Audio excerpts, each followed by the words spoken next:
Alors, on a une petite tradition aujourd'hui, comme d'habitude. On demande souvent à nos invités s'ils ont une petite blague à nous raconter.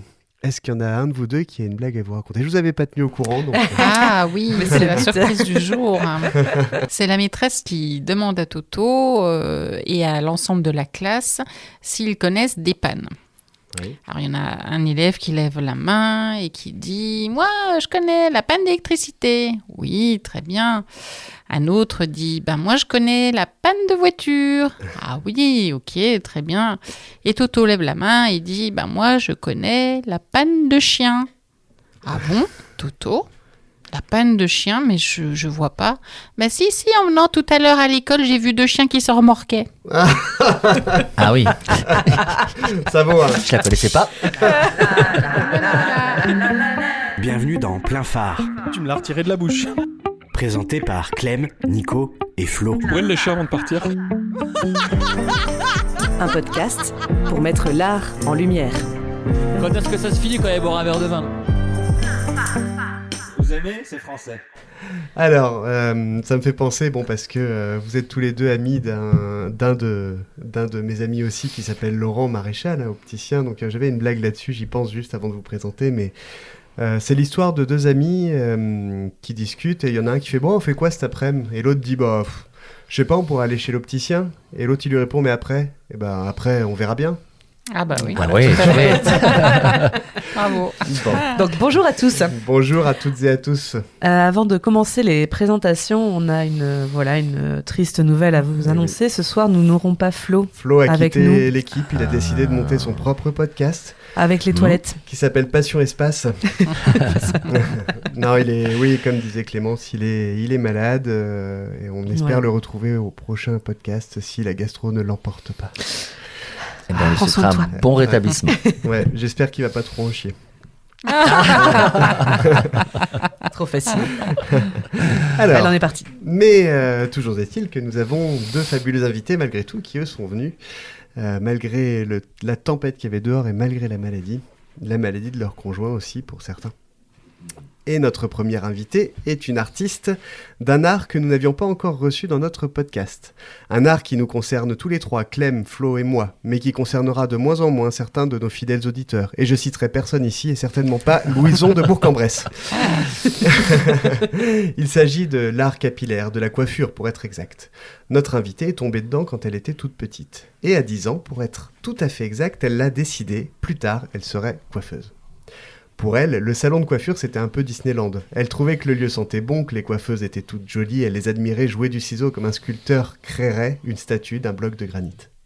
Gardant cela en tête tout au long de sa scolarité et de sa jeune vie, elle suit un cursus tout à fait normal pour, à terme, réaliser son rêve, c'est-à-dire collège, puis CAP coiffure, mention complémentaire, brevet professionnel coiffure, puis brevet de maîtrise coiffure, école de jury. Bref, des études un peu poussées de coiffure malgré tout. Une fois ses diplômes en poche, elle travaille pendant 14 ans dans un salon de coiffure du centre-ville où elle apprend patiemment et consciencieusement à dresser les mèches rebelles, à coiffer l'incoiffable, à utiliser chaque outil, chaque ciseau pour chaque application. Une fois qu'elle a le métier bien en main, elle décide d'enseigner la coiffure et elle devient professeure dans un lycée à Châtillon-sur-Seine durant 4 ans. Elle acquiesce, elle opine du chef, ce n'est pas très radiophonique. Mais elle ne s'arrête pas là, c'est une femme de projet, une femme d'ambition aussi. Et au terme de ces 4 années, elle décide d'ouvrir son entreprise. C'était il y a 21 ans, c'est ça ? C'est ça. Bientôt. C'est vous dire si notre invitée connaît bien son métier. Au départ, elles étaient 2 dans ce salon de coiffure, maintenant elles sont 6. Mais comme ce métier est un métier de transmission où l'on apprend beaucoup sur le tas, elle continue le professorat en parallèle pendant 7 ans. C'est une femme engagée. Elle fait d'ailleurs partie de l'Union nationale des entreprises de coiffure en Côte d'Or, un syndicat de coiffeurs en fait, dans lequel elle se battra pour garder ou gagner des droits pour sa profession et évidemment combattre les injustices. Enfin, car ses journées n'étaient pas assez chargées, je pense, et toujours dans cette démarche de transmission, elle postule pour une marque célèbre à Paris et devient formatrice. Elle fait cela depuis 5 ans maintenant. Oui. Ainsi, si vous êtes du milieu, la croiserez-vous peut-être, car elle sillonne la France de ville en ville pour transmettre et former. Notre invitée aime les gens vrais, authentiques, simples, intelligents. Les gens qui ont une passion et les gens qui la font partager. C'est pas très étonnant, elle est tout à fait dans ce cas-là finalement. Elle voyage beaucoup, curieuse, elle aime découvrir d'autres cultures, se confronter à d'autres avis, à d'autres vies aussi, à de nouvelles personnes. Certains diraient qu'elle a la bougeotte. Elle préfère dire qu'elle est très active. Oui. Elle aime faire de la natation, mais elle aime aussi marcher, faire du pilate, se balader dans la nature, faire de la rando en montagne et pourquoi pas faire du ski également, quand l'occasion se présente. Elle aime évidemment transmettre et en bonne épicurienne profiter des très bons moments autour d'un bon verre et d'un bon plat. En revanche, en tant que femme généreuse et altruiste, elle déteste évidemment les gens un petit peu pingres et égoïstes, les gens autocentrés, bref, tous ceux qui ne sont pas comme elle dans le partage. Dans la vie, sa passion principale est la coiffure, évidemment. Son métier de cœur, mais elle ne rechignera jamais à aller voir un spectacle ou à écouter de la musique. Grande amatrice de théâtre, c'est tout naturellement à Paris qu'elle trouvera son bonheur dans le théâtre de boulevard. Étonnamment, on pourrait croire que c'est une femme manuelle de par son métier, et pourtant, non. En tout cas, c'est pas sa passion. C'est vrai on y reviendra, hein, mais c'est étonnant quand même. Elle ne dira jamais non pour cuisiner, mais elle préfère que d'autres, bien plus talentueux qu'elle, selon elle, le fassent à sa place. C'est donc une femme de classe et de talent. Vous l'avez bien compris. Tout naturellement, elle aime également beaucoup les musées, particulièrement la peinture et la sculpture. Elle s'émerveillera à chaque fois qu'elle retournera au Louvre, car elle redécouvre le lieu en fonction de la personne avec qui elle est et en fonction des expositions en cours. Son fils, qui a fait histoire de l'art, sera son premier complice dans ces moments. Elle aime la musique, plutôt la musique française, mais ne crachera jamais sur la variété internationale. Enfin, elle a vu le fabuleux film Le Comte de Monte Cristo, que nous n'avons pas eu le plaisir de voir pour l'instant, et qui a priori est fabuleux. Enfin, c'est ce que tout le monde dit a priori. Tu partages ? Ah oui, j'ai beaucoup aimé, vraiment. Ah ouais, Pierre Niney en même temps. Et puis l'histoire est super. Mais il va vraiment falloir qu'on y aille, je pense. Elle aimera toujours passer un petit moment de détente avec Pierre Niney, hein, comme on peut le voir. J'ai eu la chance en plus de le rencontrer et d'être prise en photo avec lui. Oh, t'as dû l'encadrer. Ah bah, en gros, dans ma chambre. Ouais, Au-dessus de ton lit. Tu nous feras une reprise, on fera un montage avec chacun notre tête dessus, sur la tête de Pierre Niney, bien sûr, oui. Pour être avec toi. En tant que créatrice d'entreprise, elle a tendance à vouloir tout gérer et elle se dit très peu patiente. Nous verrons si elle supporte longtemps mon humour. Heureusement qu'il n'y avait pas Flo. Heureusement. Dommage. Je crois que tu serais déjà parti. En tout cas, nous sommes ravis de l'avoir ce soir au micro. Bienvenue à Chantal Circle. Merci beaucoup. Et bienvenue. Merci. Aujourd'hui, nous l'avons montré avec notre premier invité, nous faisons dans l'élégance. Au-delà de l'élégance, nous dirons même le raffinement. Car notre second invité, c'est bien ça aussi. Il s'agit d'une personne aux multiples visages et aux multiples carrières. Si vous le connaissez, et si vous avez déjà le plaisir de l'avoir rencontré, il est certain qu'il vous a laissé un souvenir impérissable. C'est un personnage. Il met les yeux au ciel et il fait la moue. C'est ce que je vous dis, hein, c'est un personnage. Un homme haut en couleur, un homme de prestance. Il tient une petite boutique rue Janin, une boutique qu'il vous faut connaître. Il mettra un point d'honneur à souligner le moindre trait de votre personnalité et de votre morphologie avec habileté et soin. Son but, faire de vous une meilleure version de vous-même. Une version que vous ne connaissiez pas jusqu'alors, une personne que vous n'avez jamais rencontrée, le vrai vous par l'élégance de l'habit en quelque sorte. Certains le qualifieraient de dandy. D'ailleurs, je crois que je l'ai fait aussi. C'est vrai. Et peut-être l'est-il un petit peu. En réalité, il cultive cette image. Il a tiré sa passion pour la mode des femmes, sa maman en premier, au prénom tout trouvé, Vida. Exact. Elle était couturière et modéliste à Besançon. Celle qui lui donnera le goût de la belle tenue et le sens des matières. Étonnamment, ses études ne coïncident pas avec cela. Titulaire d'une maîtrise d'économie et management passée à Amsterdam, il intègre par la suite la Fédération suisse des mannequins et il côtoie la fabuleuse Geneviève de Marcy. Extraordinaire femme, ouais. Si vous ne la connaissez pas, elle n'est ni plus ni moins qu'une des premières égéries de Lanvin, Balmain et Dior dans les années 50. Autant dire que c'est pas n'importe qui. C'est la deuxième femme de sa vie.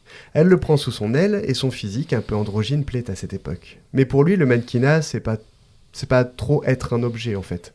Il mettra donc un point d'honneur à mettre en valeur le corps par le maquillage et la coiffure. Et puis, comme tout accro à la mode, il va à Paris. Las d'envoyer des candidatures spontanées, près de 200, toujours sans réponse, il décide de recommencer, mais cette fois-ci en mettant une photo de lui position mannequin, torse nu, au verso. T'es plutôt osé quand même. Ouais. ouais. Fallait être original. Il tape alors à l'œil de Virginie Pourchet, directrice France de Mango. C'est la troisième femme de sa vie. Et puis au bout de 2 ans au service de Mango, il rencontre Amalia Condé, directrice France du bureau visuel de la marque Adolfo Dominguez. Vous avez suivi, c'est donc la 4e femme de sa vie. Cette personne lui ouvre les portes d'une carrière riche humainement, professionnellement, vestimentairement, oserais-je dire. Il voyage alors en France et en Espagne et apprend petit à petit l'espagnol. Alors je vais m'y tenter. Es un honor recibirte hoy. Gracias. Oh, de nada. Ça fait longtemps que je n'ai pas parlé espagnol en plus. Il rencontre des gens avec qui ça se passe plus ou moins bien et tombe sur Martine Semandi. Exact. Oh, je ne l'ai pas écorché. C'est bon. Non, Martine Semandi, oui. Qui lui apprendra à lire entre les lignes que le monde n'est jamais ce qu'il semble être, que les gens ont un masque et que tout n'est qu'un jeu social. Et que, au final, ce n'est pas avoir un masque qui vous fait réussir, non, c'est être soi. Exactement. C'est donc, si vous avez le compte, la 5e femme de sa vie. Petite spécificité, Amalia Condé, c'était Adolfo Dominguez, et Martine Semandi, on passe chez Gérard Darel. Cher Gérard Darel. Il devient merchandiser responsable d'une boutique, directeur visuel, commercial, etc. Il devient la personne qui doit mettre en scène les vitrines des boutiques les plus connues et les plus prestigieuses, métier a priori très envié, mais sur lequel repose une pression énorme. C'est l'image de Chanel, de Mango, de Adolfo Dominguez qui est en jeu. À Paris, il côtoie du beau monde. Alors j'imagine que beaucoup d'entre vous, parmi notre audience un peu variée, ne connaît pas ces figures de la mode. On ne peut pas vous le reprocher, moi non plus je ne les connaissais pas. Pour être très honnête. Je l'ai prouvé en écorchant le nom de certaines. J'ai découvert ça avec notre invité. Mais il y en a une parmi tant d'autres qui s'appelle Charlotte Gainsbourg. Je suis pas sûr. Quelqu'un la connaît autour de la Pas table? du tout. Non. Elle fait des gâteaux. C'est ça. Je sais pas Les trop. Charlotte aux fraises. Une fois à Paris, il va faire une rencontre qui va bouleverser sa vie. Encore une femme, Mena Marano. Alors, qui est Mena Marano? Mena Marano, qui est une femme qui donc justement s'inspire, j'allais dire, des grands talents, que ce soit en France ou à l'étranger. Quand elle est venue dans ma boutique, et c'est ça que j'avais compris, elle avait acheté des produits Isabelle Marant, etc., etc. Et comme j'avais compris qui elle était, ce qu'elle voulait faire, au dernier moment, je lui ai posé un sac sur la caisse en lui disant, voilà, ça c'est le dernier Stella McCartney, vous pouvez y aller, ça va faire un tabac. Et donc j'avais compris qui elle était, et en Italie, en fait, vous pouvez effectivement copier, à condition de changer effectivement les matières, les imprimer, etc., mais vous pouvez copier à 100% la pièce. Elle a repris le produit et ça a Exactement, fait et ça fait un tabac. c'est encore le cas aujourd'hui, on peut copier comme on veut. Oui. Voilà. En Europe, pour réussir à le faire, hormis l'Italie, vous devez partir d'un produit et apporter 7 modifications évidentes, qui D'accord. pourraient être, j'allais dire, mesurées. Si ce n'est pas le cas, vous pouvez subir une grosse amende qui va jusqu'à la peine de prison. Ah oui. Ah, quand même. Oui, donc c'est quand même pas déconnant. Non, non, non. Ok. Je sais plus où j'en étais. Ah oui, donc pouvoir tenir une boutique de A à Z dans toutes les langues. Bon, dans beaucoup de langues. Oui. Voilà. Donc le milieu de la mode est bien redoutable. Il décide alors, pour éviter de se perdre, de revenir à quelque chose de simple et de se recentrer un peu sur sa famille. Il arrive à Dijon. Exact. Ok. Grand amoureux de la femme et de la cause féminine, il se rend compte qu'une femme peut avoir elle aussi de multiples visages, rien qu'en changeant un vêtement, un bijou, une coiffure, un maquillage, bref, le moindre petit détail. Et comme il ne veut pas être dans le cycle infernal de l'argent, il cherche de jeunes créateurs qui permettent d'avoir une qualité énorme pour un prix tout à fait raisonnable. Et tout cela sans forcément suivre la mode et la tendance actuelle, finalement. Oui, parce que pour avoir travaillé dans les grandes maisons notamment, mais en voyant le désirata qu'avaient nos grands stylistes qui ont révolutionné la France et participé à l'émancipation de la femme, je peux les citer. Dior, Madame Lanvin, Yves Saint Laurent, Sonia Rykiel, j'oublie Givenchy. Tous ces grands artistes ont travaillé pour justement apporter la notion de haute couture, au départ en France, et Coco Chanel, la première, a revendiqué quand elle a enlevé le col sur les vestes, et qu'on lui a dit « mais c'est un tailleur pour les pauvres », elle a dit « non, c'est un tailleur revisité ». Et quand on lui a demandé « est-ce que ça vous gêne d'être copié par l'industrialisation et que votre mode descende dans la rue », c'est là où le mot « mode » est apparu. Elle a dit bien au contraire, si on me copie, c'est qu'on aime, et si on aime, c'est que ce que je fais est bien. Et moi, ce que je veux, c'est que toutes les femmes puissent s'habiller comme elles aiment et en Chanel. Et en fait, le phénomène, c'est que moi, ce qui m'a passionné, c'est ces auteurs-là, et c'est de me rendre compte que toute leur volonté, avec le temps, s'est dissipée, et dans un phénomène capitaliste, on parlait de tendance, il fallait l'orange cette saison, il fallait le carreau cet hiver, il fallait telle matière. Alors que ça n'a jamais été un besoin pour nos grands créateurs qui malheureusement sont partis. Certains ont pris la relève pas mal, d'autres ont pris la relève moyen. Et ont déformé, j'allais dire, l'origine et la volonté des grandes maisons. Et pour le coup, oui, quand je dis que je choisis des collections, je choisis ce qu'on appelle de l'intemporel. Parce que pour moi, un vêtement vivra jusqu'à l'usure. Si on en prend soin, c'est comme quand on prend soin d'une personne, on le garde à vie. Et il évolue avec vous et il vit avec vous. Un vêtement ne peut pas vivre, être beau, s'il n'est pas porté par une personne qui aime ce qu'elle porte. C'est une belle parole. ça aurait pu être une parole de fin du podcast. Eh ben, merci à tous. J'en ai d'autres. Bon. Bref, il part régulièrement en Italie pour refaire sa collection. Et si vous avez le plaisir de rentrer dans sa boutique, vous verrez par vous-même ce dont je veux parler aujourd'hui. Un peu à contre-courant. C'est un amoureux du simple, du beau, de la nature. Pour lui, tout est beau et tout n'est qu'art. Voilà un sujet qui nous rassemble. Il a du mal à comprendre les conflits, dans le sens où il ne voit pas bien pourquoi les hommes se battent pour de l'argent, alors que nous sommes tous au final des êtres humains. Et mortels. Et mortels, et simples mortels. Bref, il nous fait le plaisir d'être là ce soir. Bienvenue à Tommy Kay. Merci à vous de m'accueillir. J'ai fait bien trop de présentations humoristiques. J'ai fait bien trop de présentations en réalité. Ils en parlaient, mes chers amis, là, 96 présentations des brouettes, 32 000 mots depuis que le podcast existe, enfin en tout cas sur 2024.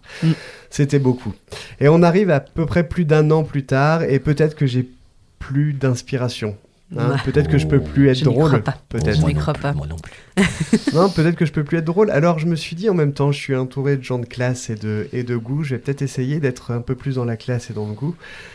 C'est possible ça ? Ouais, c'est possible. Et je vous présente donc Clem avec le cœur. Clem, c'est la joie de vivre. La joie de vivre pour tous les gens qui l'entourent. Même quand elle va mal, elle vous fera aller bien. Au point de s'oublier même parfois trop d'ailleurs. Clem, c'est avant tout une femme forte de ses convictions, forte de son apprentissage et de son expérience.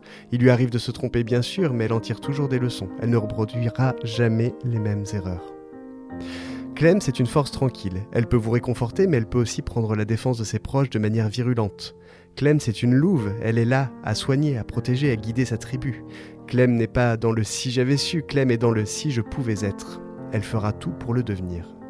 Clem, c'est une aura qui inonde d'une chaleur douce et réconfortante tout ce qu'elle touche, tout ce qu'elle approche. C'est un talent certain avec les enfants de tout le monde. Un bébé pleure, mettez-le dans les bras de Clem, il ne pleurera plus. C'est assuré. Cela fait 10 ans que nous sommes ensemble et cela s'est vérifié à chaque fois. Clem, c'est une personne merveilleuse qui n'en a pas conscience. Peut-être est-ce cela qui fait qu'elle est merveilleuse. Peut-être que cette humilité lui permet sans cesse de se dépasser. Clem, c'est l'animatrice pour ce podcast aujourd'hui. Elle le fait avec humour et avec talent. Merci à toi d'être là ce soir. Merci Clem. Waouh. Bravo. Moi, Quelle belle déclaration d'amour.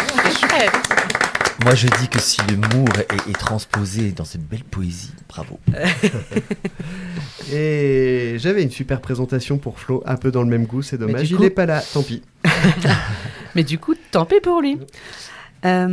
Cet homme est attentionné, comme vous pouvez le voir. Il est doux, loyal et toujours présent quand vous en avez besoin. Il se mettra en 4 pour vous faire rire et vous soutenir. Et intelligent avec ça. C'est Nico. Merci. Bravo. Bravo. T'as rajouté le intelligent après, non? Bah non. Non, il était écrit. Bah oui, il a écrit. Non, mais enfin. Bon, mes amis, on a bien ri. C'était chouette. Maintenant, on va passer aux choses sérieuses. Ouais, il est temps de Passer vous mettre à l'épreuve. à la rubrique Ah. qui s'appelle le Kalarnikov. C'est parti.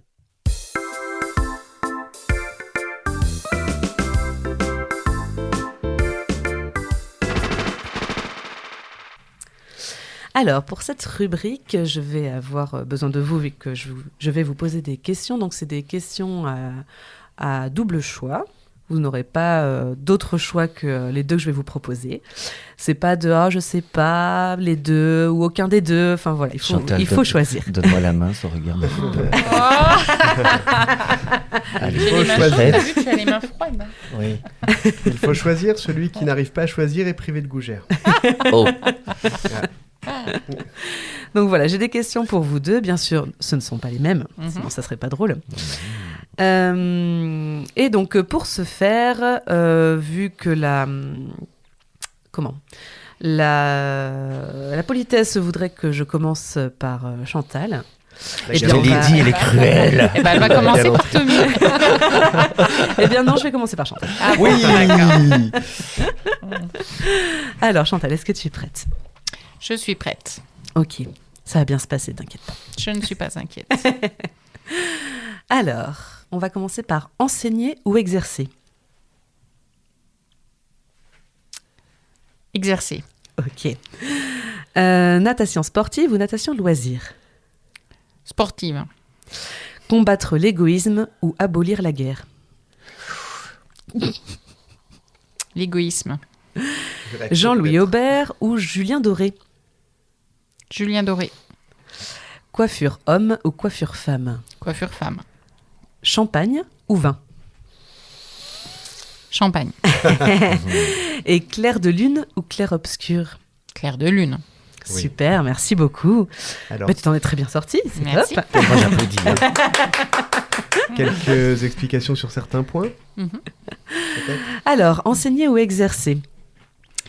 Oui, c'est vrai que je fais les deux. Mais mon cœur de métier, voilà, c'est vraiment de sublimer la femme ou l'homme. Et pour avoir enseigné pendant 11 ans, j'ai enseigné vraiment pendant 4 ans. Juste vraiment enseigné et je ne faisais plus mon métier à côté. Et au bout de 4 ans, je me suis dit, non, mais ça ne va pas être possible. Je ne peux pas enseigner toute ma vie sans moi produire vraiment. Donc, sans vouloir laisser complètement la transmission. En fait, le fait d'enseigner, moi, j'étais obligée de produire pour être bien. Donc, c'est pour ça que je suis retournée à mon cœur de métier. J'ai ouvert mon salon pour pouvoir effectivement vivre de ce que j'aimais vraiment, c'est-à-dire transformer les gens, vraiment produire. Et tout en quand on peut faire les deux, c'est bien. C'est ce que j'ai fait quand même malgré tout. Mais vraiment faire mon métier moi-même, oui, En priorité. en priorité. L'égoïsme ou la guerre, tu n'as pas trop forcément hésité. Ben, non, mais l'égoïsme, c'est horrible, quoi. Après, la guerre aussi. Donc, mais il faut Oui, les deux sont choisir. horribles, Donc, oui. mais les gens qui sont égoïstes, finalement, font la guerre. Donc, Oui. Effectivement. Mhm. Effectivement. voilà. Donc, tout à pour fait. moi, il faut déjà combattre l'égoïsme. Qui est la base. La base C'est de une tout. histoire d'homme, finalement. Ouais, c'est une histoire d'homme. Coiffure homme ou femme, tu n'as pas forcément hésité. Ben oui, parce qu'on a beaucoup plus de diversité dans la coiffure femme, évidemment. Bien que maintenant, ça s'améliore et on fait des choses différentes aussi pour les hommes. Mais moi, je suis une technicienne, j'aime la couleur, j'aime transformer la femme. Et franchement, on a plus de choix et plus de moyens de le faire sur les femmes que sur les hommes. Et moi, elle a refusé de me coiffer. Hein. J'ai jamais compris pourquoi. C'est inadmissible. On joindra J'ai une même pas photo pensé pour, une seule fois. expliquer ça. Ça m'est jamais venu en tête. C'est pas cool. Hein. Franchement, c'est pas cool pour Tony. On est d'accord. Ah, hein. ouais, c'est Elle dégueulasse. fait pas d'effort. Alors, et ça se dit être ton ami après. C'est ça qui est. Oui, c'est ça. terrible. C'est ça. Eh bien, merci beaucoup. Merci. Avec beaucoup, plaisir. C'est bon, tu as respiré, tu as Oui, ouvert tes chakras, on est parti. ouais. Je suis prêt. Allez. Viser l'excellence ou faire du mieux qu'on peut. Et il a bugué. Ah, ça commence bien. Faire du mieux qu'on peut. Ok. Je développe après. Hein. Oui, oui, Bien oui, sûr, oui. tout à fait. Faire du mieux qu'on peut. Thé ou café? Vin rouge. Café. Coco Chanel ou Jean-Paul Gaultier? Coco Chanel. Ok. Robe chasuble ou robe portefeuille? Alors là, ça n'a rien à voir. Hein. Non. Ah non, c'est Ah, elles c'est le sont but. dures les questions. C'est marrant, tu fermes les yeux pour te concentrer comme Oui, ça. parce que je suis quelqu'un qui visualise beaucoup. Robe chasuble ou robe Portefeuille. portefeuille. Chasuble. Ok. Assister à un défilé ou conseiller en boutique? Mais c'est plus dur que pour Chantal. C'était dur aussi, hein. C'était dur aussi pour Chantal, oui. Assister à un défilé.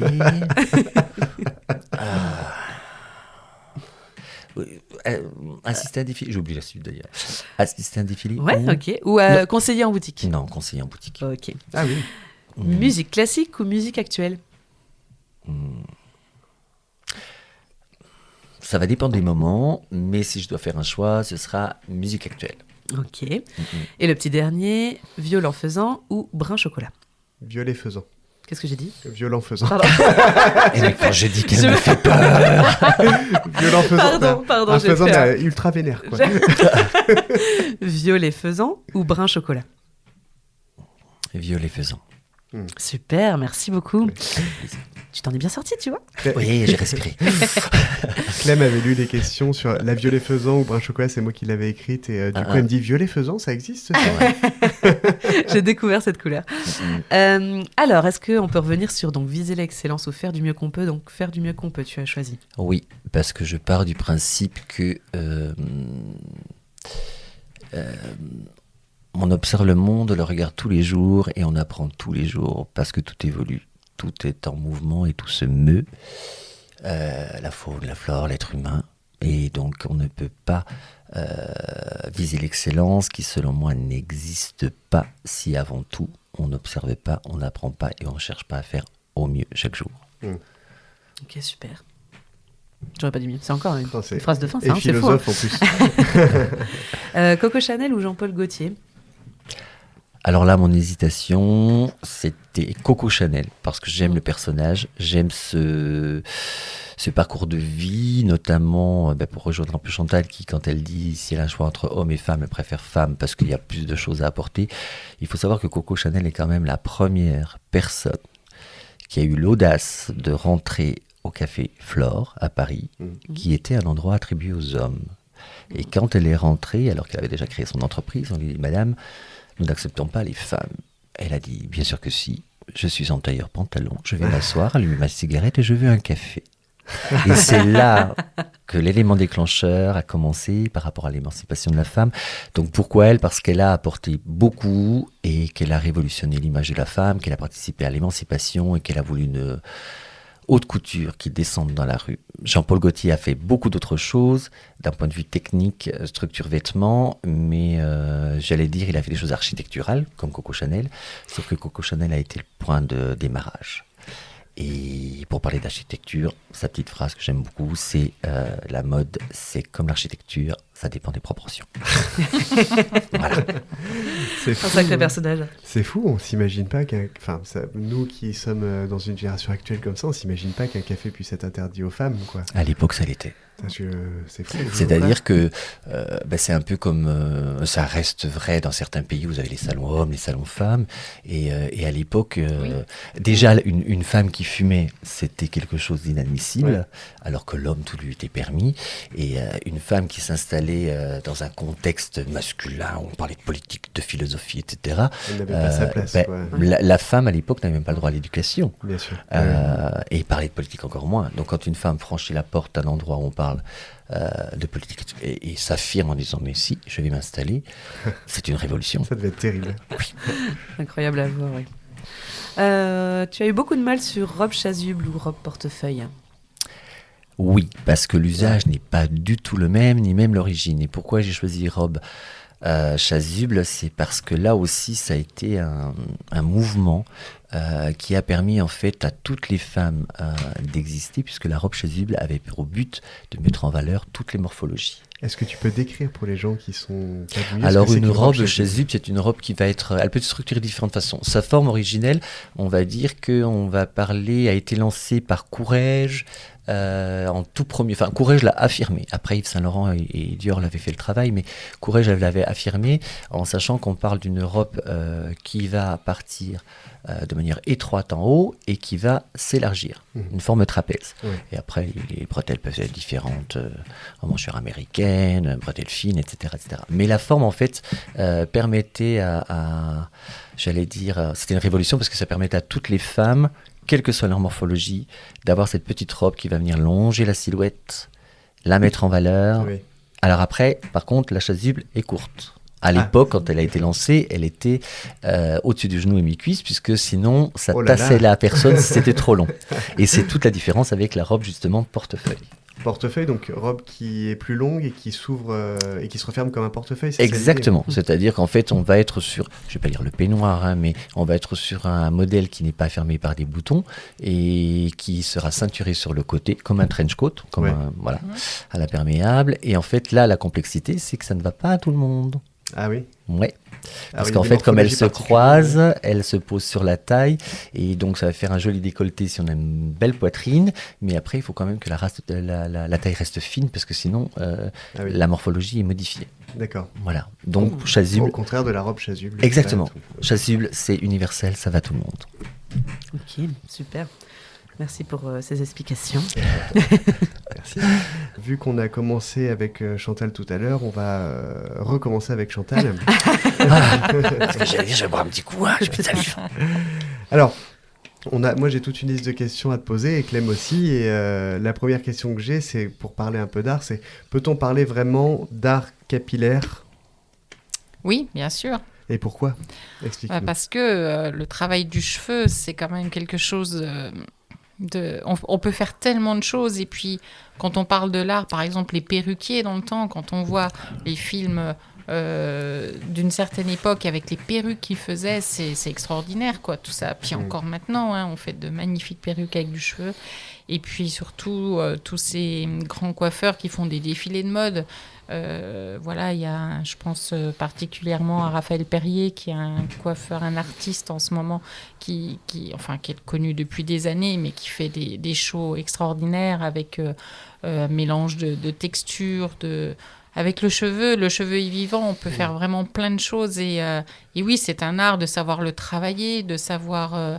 Il y a des concours qui sont faits. Le meilleur ouvrier de France, c'est des concours vraiment difficiles. Quand on va au Festival mondial de la coiffure à Paris, on voit tous ces jeunes qui s'exercent pour faire des coiffures extraordinaires avec des entraînements qui durent des mois pour arriver à sublimer et à gagner le concours, en fait.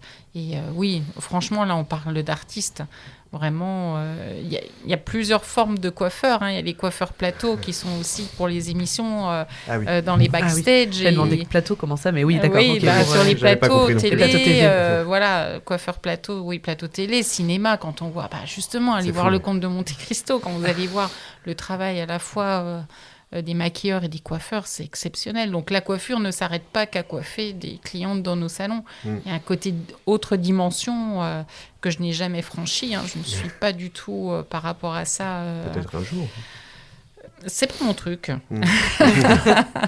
Mais moi, je suis admirative, par contre, et j'aime aller voir ça, parce que c'est extraordinaire, des défilés de mode avec des coiffures exceptionnelles, c'est très beau.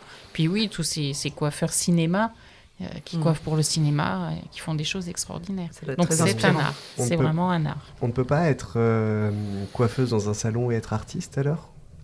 Ah si, bien sûr, parce que de toute façon, l'art, il se crée aussi derrière son fauteuil avec sa cliente. Quand on transforme quelqu'un, souvent maintenant on fait des avant-après aussi, d'ailleurs de plus en plus, pour mettre sur les réseaux sociaux. C'est un art d'arriver à transformer des gens, de travailler sur une matière vivante et puis de sublimer une personne. C'est un art aussi. Chantal est d'une grande humilité. Oui, alors, tout à l'heure, Tommy parlait de morphologie pour les robes. J'imagine que c'est la même chose pour la coiffure. Oui, bien sûr. La coiffure ne va pas à tout le monde ? Non. Pour faire un lien avec le vêtement, moi je dis souvent à mes clientes qu'il y a une grande couturière qui disait « Ne choisissez pas la robe qui vous plaît, mais celle qui vous va. » Et je dis exactement la même chose à mes clientes par rapport à la coiffure. Parce que c'est trop facile de sortir un modèle sur un magazine, de s'identifier à quelqu'un en disant « Oh, j'aimerais trop avoir ça ». Ce n'est pas possible. Mais quelle révélation. Techniquement, ça l'est possible. C'est qu'il faut savoir refuser et dire non. Et ben voilà, tout à fait. C'est possible, mais ce ne sera pas bien, quoi. Voilà. Non, ce n'est pas possible et je ne vous le ferai pas parce que vous ne seriez pas contente d'avoir ce résultat-là sur vous. C'est-à-dire, on peut avoir 10 clientes qui nous demandent la même coiffure, faire la même technique sur 10 clientes différentes, il n'y en a pas une qui ressortira pareil. Donc, non, c'est pour ça qu'on fait la morphologie, c'est pour ça qu'on explique aux clientes on essaye de conseiller le mieux possible en fonction de la forme de leur visage, en fonction de la texture de leurs cheveux. Elle nous montre un modèle qui a beaucoup de cheveux et elle, par exemple, quand elle a un cheveu fin, elle ne peut pas obtenir ça. Donc, il faut savoir l'expliquer avec diplomatie. Les clientes, il y en a qui comprennent tout à fait. Et il y a celle qui vous dit, moi, je vous laisse carte blanche et faites ce qui me va et ce que je pourrais, moi, refaire à la maison. Et puis après, vous allez avoir la cliente qui veut absolument le modèle. Mais là, moi, je ne marche pas vraiment dans cette combine. J'essaye, avec beaucoup de diplomatie, de les faire aller vers ce que je veux. et ce qui va leur aller surtout. Es-tu Oui. une artiste capillaire? Tommy a déjà répondu pour elle. Ouais, je crois. Tommy a dit oui. Ah. oui. Oui, après, comme beaucoup de coiffeurs, après, je fais du mieux que je peux. J'essaye de toujours me former pour apprendre les dernières techniques et pouvoir proposer toujours de la nouveauté pour ne pas non plus faire des choses redondantes et vraiment toujours faire de la qualité également. Après, je sais pas si je suis une artiste. En tout cas, j'essaye de faire le mieux que possible mon métier. Trop humble, hein, tu as raison. Ah oui, non, puis elle en a zappé la moitié. Hein. La coiffure, ça évolue beaucoup. Enfin, tu parles de Oui. nouvelles techniques. Oui. Ouais. Ouais. C'est quelle est par exemple la dernière technique qui serait sortie? Entre Alors, guillemets. il y a des techniques de coupe, il y a des techniques... Alors, moi, je suis plus technicienne, hein. Moi, c'est Oui. plus la colorimétrie, mais en ce moment, je transmets également des stages beaucoup sur le balayage crêpé, sur des placements de balayage intelligents, c'est-à-dire comment sublimer la cliente en trouvant des placements vraiment techniques et qui nous font gagner du temps et avec un résultat... Tu peux expliquer ce que c'est qu'un balayage en vulgarisant un peu. Alors, ce Et sont puis le des crêpé. mèches. Ouais, Et le crêpage, c'est une technique Alors, c'est difficile de faire ça Ah à oui, la radio. Le Rien à voir avec crêpage, le c'est-à-dire ménage, on va déjà. aller pousser le cheveu à la racine Ouais. pour ne pas le travailler en couleur et venir travailler vraiment que les pointes pour avoir une jolie profondeur racine et vraiment sublimer que le bas. D'accord.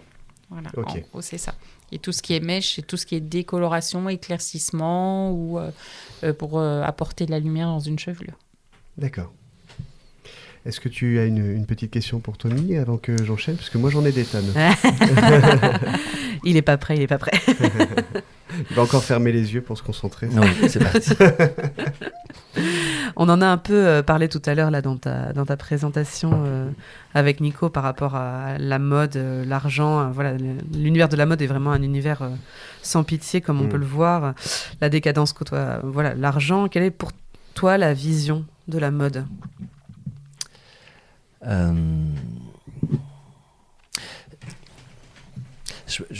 À l'origine, j'allais dire, je vais prendre le métier de Chantal et celui que j'exerce. À l'origine, le vêtement était un besoin. Ouais. Il était un besoin pour se couvrir, se protéger. Pour la pudeur, tout ça. Voilà, ce qui n'était pas forcément... enfin, la coiffure n'était pas ça au départ. Il faut savoir que l'évolution du vêtement, alors, tristement, ou on va dire heureusement, toute l'évolution au départ du vêtement était grâce aux tailleurs militaires. Ah. C'est-à-dire que tout est né De l'armée. de l'armée au départ. Ce qui n'est pas forcément chouette, Ouais. mais c'est quand même ça qui a Il y a des trucs permis chouettes. d'évoluer. Et après, d'autres choses qui sont sympathiques, c'est la naissance, comment j'allais dire, l'évolution du vêtement accidentel. Je vous cite un exemple. Par exemple, le short. Le short avant était uniquement en Angleterre pour Ouais. les petits garçons. D'accord. Ok. Mais, Les culottes courtes. exactement. Je crois qu'il y en avait en France aussi. Et les hommes n'avaient pas le droit, enfin, ils n'étaient pas censés porter des shorts, bien qu'à l'époque aristocratique, on avait des versions plus longues. Et en fait, c'est avec les guerres dans les pays chauds, donc au Vietnam, que comme les militaires avaient très chaud ou s'enlisaient, qu'on a décidé de tailler pour alléger. Ah ouais. Voilà, Est né le short alors. est né le short. Pour Pour un adultes, côté en tout pratique cas. du coup. Exactement. Et la manche raglan, est-ce que vous savez d'où ça vient? Alors je sais pas Alors on ce que sait même pas c'est ce que déjà. c'est. Alors, la manche raglan, en fait, vous avez ce qu'on appelle une manche montée, c'est-à-dire qu'une manche qui est cousue, on voit la couture au niveau des épaules. La manche raglan, la couture va partir dans le dos et descendre sur les omoplates, et la même chose devant pour descendre sur le torse. Si tu m'aurais dit un short Oui. raglan, j'aurais plus compris. C'est vrai? Mais ça n'existe pas.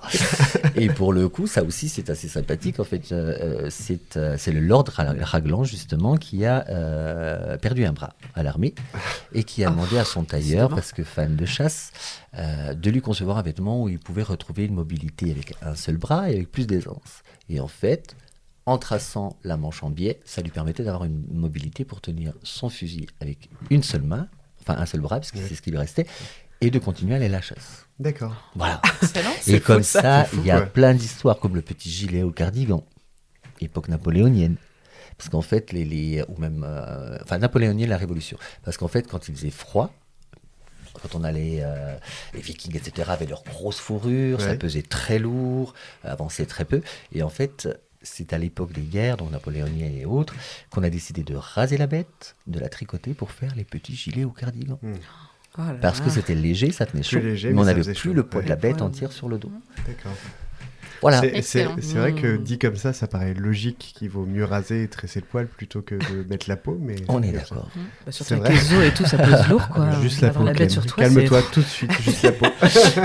Repose-moi la question originelle, que je revienne Quel- vraiment sur la réponse. Quelle est pour toi la vision de la mode Parce qu'on a Enfin, une quelle vision, vision, euh, voilà, quelle on a vision. une Voilà, vision un peu et donc- impitoyable de la mode. Voilà.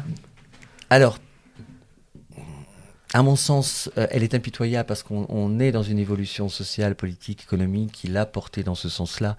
Mais la mode, avant tout, comme je dis, la mode n'est pas une tendance. La mode, c'est le mode d'emploi pour se sentir bien, pour s'exprimer et quelque part pour certains pour se protéger. Mais c'est une façon de se révéler, de se montrer tout en restant dans la pudeur et en respectant sa personnalité. Et donc la mode, c'est un mode d'emploi. C'est une expression artistique en fait, c'est comme l'expression du corps, mais on ajoute le vêtement par-dessus et on expose qui on est à travers un colorama. Et c'est pour ça aussi que je dis que Chantal est une artiste et dans l'humilité, parce qu'on a parlé, elle a beaucoup parlé de la texture des cheveux, les catégories des cheveux qui sont différentes toiles sur lesquelles elle va travailler, la façon dont elle coiffe, mais ce qu'elle oublie, c'est son potentiel au niveau de la couleur que j'ai jamais vu ailleurs. Elle est exceptionnelle à ce niveau-là. Et quand elle Elle fait... rougit.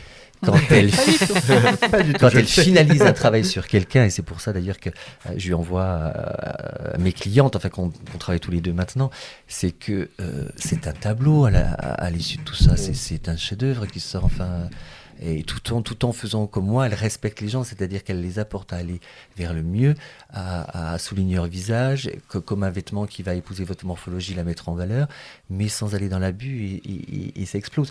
Et ce que je veux dire chez Chantal, c'est encore plus compliqué, parce que à l'origine, le cheveu qu'on a, on est brun, blond, roux, avec des intermédiaires, parce que le soleil est arrivé, châtain clair, blanc vénitien, etc. Mais quand elle vous dit, et on y travaille, que le grain de peau, par exemple, est très laiteux, que la personne est blonde, et bien cette personne, elle disparaît, on voit plus rien. Et quand elle lui met un joli miel, avec un peu d'acajou, et que ça explose, et que cette femme qui était, comment je pourrais dire, un petit poussin, devient un phénix flamboyant dans la chevelure, alors là, c'est la totale. Voilà. Ok, Donc la mode est un mode d'emploi. Vous serez... alors j'aurai une autre question, mais je vais vous la poser après. Vous serez, vous qui êtes petit poussin...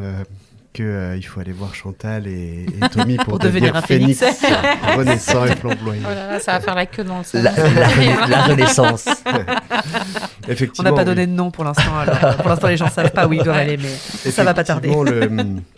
Effectivement, le vêtement et le cheveu, enfin le cheveu, quand j'entends la coiffure, ça permet vraiment de sublimer quelqu'un, ou au contraire, d'ailleurs. Ça peut Ah oui, totalement ça peut tout avoir. gâcher. Oui.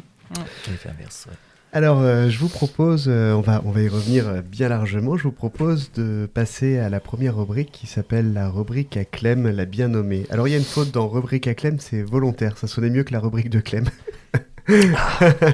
Allez. La rubrique à Clem, la rubrique à Clem. La rubrique à Clem, la rubrique à Clem. Ça danse pas trop. Ça Ah a si, d'autres lignes Ah de la si, tête. moi, je l'ai moi, vu. j'étais le Si, seul à ils ont- danser. La compagnie Et- créole. Ils ont bougé les épaules. Non, ce n'est pas la compagnie créole Non. car je n'ai pas les droits. Ah bon. Non, pas du Alors, tout. je ne Ce sais n'est pas pas qui du tout. c'était. C'est à hasard si C'est- ça y ressemble, Ah, vraiment. d'accord. Hasard non voulu. Ah, c'est le Neptune qui est parti. Ouais. C'est le Netcoon, t'inquiète pas. Mais si, regarde, ils ont dansé sur la table les deux et tout, ça s'est pas vu. Donc, comme dans chaque podcast, je vous emmène dans le monde des expressions de la langue française. Donc, pour cet épisode, je vous ai trouvé des expressions en lien avec la mode ou la coiffure. Pour rester dans le Ça thème. alors. Ça alors, mais quelle surprise. Et Dieu sait qu'il y en a. Alors, pour commencer, la première, sûrement que vous connaissez, peut-être que vous connaissez d'où ça vient, être tiré à 4 épingles. Ah oui. Vous savez Il y a ce des que ça haussements veut de dire, sourcils. être tiré à quatre Oui, épingles. je connais l'expression, mais je ne sais pas d'où elle vient. Tommy, une petite idée. Une idée pour Tommy. Le petit lapin qu'on cloue sur la porte. Ah, Non, non, Alors, non, ce n'est pas dégueulasse. si glauque. j'aime beaucoup l'expression. Et Ouais. d'ailleurs, je suis ravi que tu la traites ce soir parce que je l'utilise souvent, mais je n'ai jamais cherché l'origine. Très bien, c'est l'occasion alors. Donc, prenez un carré de tissu par exemple.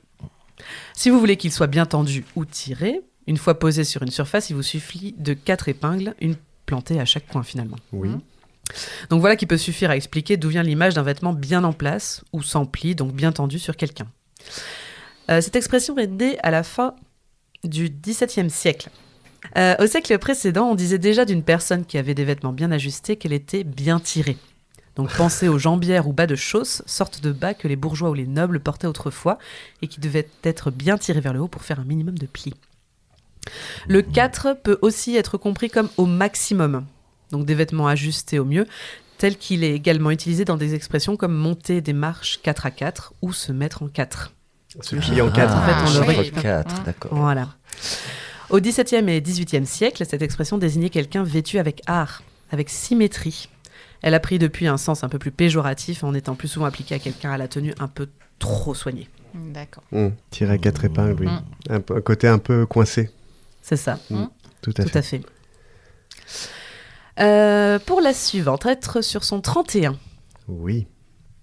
Alors Ça peut-être parce va. qu'on s'habillait le soir du jour de l'an, un rapport avec le jour de C'est l'an. Ah, C'est l'idée. pas bête. vous êtes tombé dans Parce le que- panneau. Ouais. Ah, bah, est-ce que Mon le piège 31 diabolique a voilà, fonctionné. décembre, tout le monde s'habillait il y a quelques c'est pas années, bête, plus ouais. maintenant. J'avais jamais fait le lien. Non, moi, je sais c'est pas. vrai. C'est vrai, Non, aurait ça pu, m'est hein. venu comme ça. hein, donc, moi, c'est vrai que le 31, pour moi, parlait des fêtes de ouais, fin d'année. Je ouais. me disais, être voilà, sur sur son les- 31, c'est-à-dire Mm. ce jour-là, je Ça a m'habille rapport, vraiment. À une mesure, peut-être. Non, moi, j'ai essayé de Non. diviser 31 par 4, mais ça marche pas. Non, ça marche pas. Le chiffre 4 est partout, mais pas là. Donc, rien à voir avec les fêtes de fin d'année. En fait, se mettre sur est une ancienne tournure qui veut dire mettre sur soi. Se mettre sur. Je me mets sur. Attends, En fait, comment se mettre, tourner se mettre sur son 31. Mhm. Ouais. Donc, se mettre sur, en fait, c'est se mettre sur soi. D'accord, ok. Ah, D'accord. Et 31, en fait, pour sa part, c'est la déformation populaire de Trentin, Alors, qu'est-ce que c'est qui est une ancienne sorte de drap de luxe, en fait, dont la chaîne était composée de 30 fois sans fil, et qui, n'étant plus compris, est devenue 31. Donc, la formule se mettre sur son 31 signifierait donc littéralement mettre sur soi son 31, D'accord. D'accord. en fait. Oui, en fait, c'est là qu'on se rend compte qu'on déforme, On déforme. de plus en plus les Voilà. mots Tout le et temps. que Ah ouais. l'origine. Tout le Ouais. D'accord. C'est ça. D'accord. Et il y aurait une autre hypothèse. 31, c'était aussi un jeu de cartes Mhm. Ah oui, du même nom. qui existe encore d'ailleurs. Le Ah 31. non, 31? c'est le 4-21, mais Ah non, c'est pas, Ouais. je confonds. Ah oui je connais pas le cin- 31. A priori, il 51, n'existe non. plus ce jeu, mais... C'est le pastis, ça. Non, mais il va falloir revoir tes Ma bases. copie. Nico, hein. Je vais revoir ma copie, ouais. Donc le principe était de finir la partie avec un total de 31 points. La beauté du jeu et la chance se résumeraient donc dans ce nombre. Mais cependant, ça explique pas le se mettre sur. Ouais, carrément. Je Donc du coup, on préfère la première hypothèse. Mettre c'est mieux. sur soi. Et oui. je pense Voilà. que justement, la première version que tu as donnée, juste le chaînet trame avec 30 fils et un débordement d'un, me paraît Ça te parle. bien. Ouais. Très bien, Ouais. ben, on va laisser Non. alors. Tommy est d'accord, donc on valide. Mais De rien. par contre, au niveau 4 épingles, tirer 4 épingles, je me dis ça fait mal quand même. Ah, Si ça on doit doit faire tendre le mal. tissu avec 4 épingles. Ouais. À chaque côté. Ça, c'est de l'acupuncture après. Oui, c'est ça, c'est ça. On n'est plus dans le tissu. hein. La médecine chinoise. Alors la suivante, à brûle pour point. Ah oui, le pourpoint, c'était un vêtement du Moyen-Âge. C'est ça, hein. C'était un vêtement masculin, effectivement. Ouais. Imagine qu'à brûler, quand le pourpoint brûlait, on l'enlevait rapidement, c'est peut-être ça l'idée, Mm. non Alors déjà, est-ce que tout le monde sait ce que ça veut dire? Parce que moi, j'avoue que j'ai découvert, hein, je connaissais pas du tout. Ça signifie sans préambule, brusquement, en fait. Rapide, d'un coup, ouais. Ouais, pour- Voilà, ouais, en parlant pour- de la ça, je le parole ou, savais. ou Oui. des actes. Donc, ça vient en fait de l'expression tirer à brûle pour point. Voilà. Mhm. Donc en fait, qui voulait dire anciennement tirer de très près. Lors d'un duel au pistolet, le bout du canon était porté de très près sur l'adversaire au point de pouvoir brûler le pourpoint, un vêtement masculin d'époque, Yes. couvrant le torse jusque sous la ceinture. Mm. Donc on dirait plutôt aujourd'hui tirer à bout portant. Tirer à bout portant. Ah oui. Tirer à bout portant à 4 épingles. Mais à nouveau une déformation, puisque À nouveau brûle une pour point déformation. veut dire immédiatement et subitement, alors que là, j'allais dire, c'est le vêtement qui protégeait. C'est ça. Mm. Donc cette idée d'attaque à l'improviste Oui, c'est de vrai. manière abrupte, c'est-à-dire de soudaineté et d'efficacité, c'est transféré à brûle pour point, ainsi que dans quelques expressions figurées telles que tirer sur quelqu'un à brûle pour point, qui veut dire attaquer quelqu'un par de vifs propos, et dire une chose à brûle pour point, qui signifie dire une chose de très près en face. Ça Mais s'utilise alors, il y a plus aussi trop. une version positive, parce qu'on dit ah, ça tombe bien, ça arrive brûle Ah, pour brûle point. pour point, ouais. Moi, je l'utilise quand quelque chose se pose là et que inattendu, finalement, est une chute positive. Alors que C'est moi, ça. non, je dis, Tu iras à ça point arrive à nommé. point nommé. Ah oui, à point nommé. Oui, voilà, point nommé. Je te check Ah tellement oui. je... Elle te Ah voit ben pas. non. Voilà. Moi, je dis ça arrive brûle pour point. Ça arrive, Ah, moi, je dis pas, ça arrive à point nommé. Ça arrive juste quand il faut. Mais voilà, Mais par brûle contre, pour quand point, tu vas c'est dire, plus violent, quoi, du coup. Et vas dire, je ne sais pas d'où ça vient non plus, arriver à point nommé. Hein. Je vais me la noter pour la prochaine fois. À Mais brûle comme il n'y a pour pas de point, lien avec j'ai les vraiment habits. j'ai vraiment l'idée brûle pour point de la soudaineté, tu vois, de dire Oui, mais je l'ai fait à brûle pour mais- point, quoi. Ouais. Point nommé, il y a quand même la connotation où tu as souhaité la chose, tu l'as nommée, entre guillemets, donc ça arrive pile poil, alors que moi, brûle pour point, c'est... Soudainement. Waouh, je m'y attendais pas, quoi. Ouais, subrepticement. Ouais. Bah, si ça se trouve, je me trompe complètement. hein. Non, mais c'est bon, tu es dans le bon, il n'y a pas de souci. Et la petite dernière, un habit d'arlequin, est-ce que ça vous parle? J'ai jamais entendu cette expression. Alors moi non plus, Vous connaissez c'était vous l'occasion. Alors du moi tout. je connais ce L'habit qu'on d'arlequin. appelle l'habit d'arlequin et surtout l'imprimé arlequin, donc qui se compose de losanges multicolores, etc. Ça vient de la Commedia dell'arte en Italie. Exactement. Arlequin. ouais. Et il y a un côté ludique, et puis l'arlequin était quelqu'un qu'on n'arrivait pas alors au départ, qui contrôler. n'était pas loufoque, était un personnage qu'on n'arrivait pas à cerner cerner, avec ouais. toutes ces facettes, d'où les couleurs multiples et cette géométrie. Donc je pense que c'est lié à Mais que veut dire l'expression un habit d'arlequin? C'est Ça veut avoir dire un qu'on- habit d'arlequin Qu'on est habillé. qu'on n'arrive pas à cerner la personne, qu'elle est très complexe. Non, pour le coup, c'est vraiment très basique. Hein. C'est être mal habillé. Ça désigne un ensemble qui se compose de parties disparates. Ah oui, voilà. Donc, par exemple, un ouvrage qui serait composé de plusieurs parties écrites par plusieurs auteurs, par exemple. D'accord. Bah, comme les losanges de toutes les couleurs, du coup. Oui, Voilà. les réponses, Oui. C'est tout à fait, ça vient tout à fait d'Arlequin de la Commedia dell'arte. Elles sont super D'accord. bonnes, ces gougères. Une Merci, petite Jérôme. pensée pour Jérôme. Pensez pour Jérôme, oui. Merci Jérôme. Donc voilà, je marquerai à point nommé du coup pour la prochaine, mais si jamais vous avez d'autres expressions que vous voulez que j'explore, je le ferai avec plaisir. Alors moi, Mais alors, du je- coup, je- t'as pas trop je- expliqué, pour avoir suivi vos podcasts et les notes d'humour, je sais que Nico va toujours chercher quand tu fais des choses plutôt sages en disant J'ai tiens, cette fois-ci tu nous as pas fait un petit truc cochon. Donc est-ce que je C'est peux lui en livrer Toujours de façon très sérieuse et lui demander si c'est d'où ça vient l'expression prendre son pied? Ah non, pas du tout. Tu sais pas? Non. Est-ce que c'est littéral? Tu prends ton pied? Non, ça doit être un pied de quelque chose d'autre. Alors littéral, si, on peut dire que c'est littéral. Tu peux prendre le pied de quelqu'un d'autre? Non. Pour te le mettre où je pense. Tu connais, toi, tu sais? Alors moi, je l'ai découvert sans le savoir, figure-toi, et ça revient un petit peu à des voyages comme parlait Chantal. C'est en faisant un voyage que j'ai découvert la chose, et je me suis dit waouh. Et alors, c'est quoi? On veut Et bien savoir en fait, maintenant. je suis parti en voyage en Turquie, etc. Et je suis allé voir à Fès les bibliothèques les plus beaux vestiges d'ailleurs qui restent aujourd'hui, même par rapport à Rome. La bibliothèque de Fès est gigantesque et bien préservée. Et en C'est fait, pas des bouquins de cul pour les gens qui. En Fès, la ville. Et fesses. de Fès, Fès. de Fès, oui. Fès. Fesses. Et en fait, quand vous arrivez dans la bibliothèque, sur le marbre au sol, il y a un pied qui a été gravé. D'accord. Et en fait, l'homme devait mettre son pied pour être mesuré.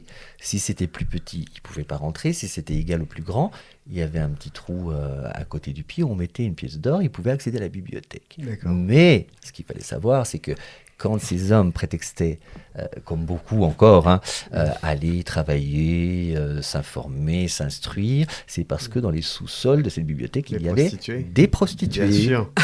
Évidemment. Évidemment. C'est D'où l'expression merveilleux. prendre son pied. C'est merveilleux. Ah ouais. Bah merci Super. beaucoup. Ouais. C'est Merci génial. beaucoup. Et j'y suis allée aussi, mais j'ai pas vu le pied. Mm. Là, t'étais pas du bon côté. Généralement, tu devais être du côté fille-femme, c'est-à-dire un peu plus à gauche. Alors moi j'y suis allé aussi, j'ai pas vu le pied. Par contre j'ai vu les prostituées. Un peu défraîchi, mais quand même. Ah, pas de toute première fraîche. C'était les statues. Merci beaucoup Clem, je t'envoie ton générique. La rubrique à Clem, la rubrique à Clem. La rubrique à Clem, la rubrique à Clem.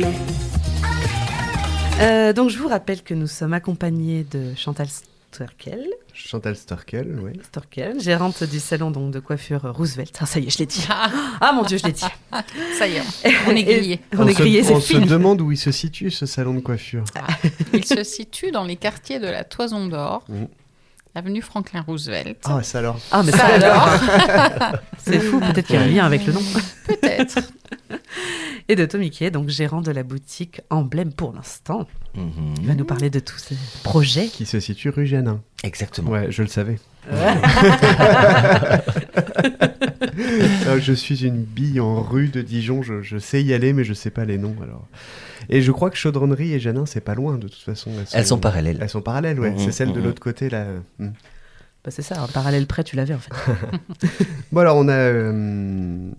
on a souvent une question aussi qu'on dit, enfin pour la mode, là cette fois on va recommencer par toi, on dit souvent que la mode, d'ailleurs c'est une question qui peut s'adresser à vous deux, la mode est cyclique, on entend souvent la mode est cyclique, ça revient, etc. Alors, est-ce que c'est vrai, et si oui, est-ce que vous savez pourquoi? Ça les inspire. Non, mais c'est vrai que des fois, on parle souvent de la mode est un éternel recommencement. On entend souvent cette expression-là aussi. C'est vrai.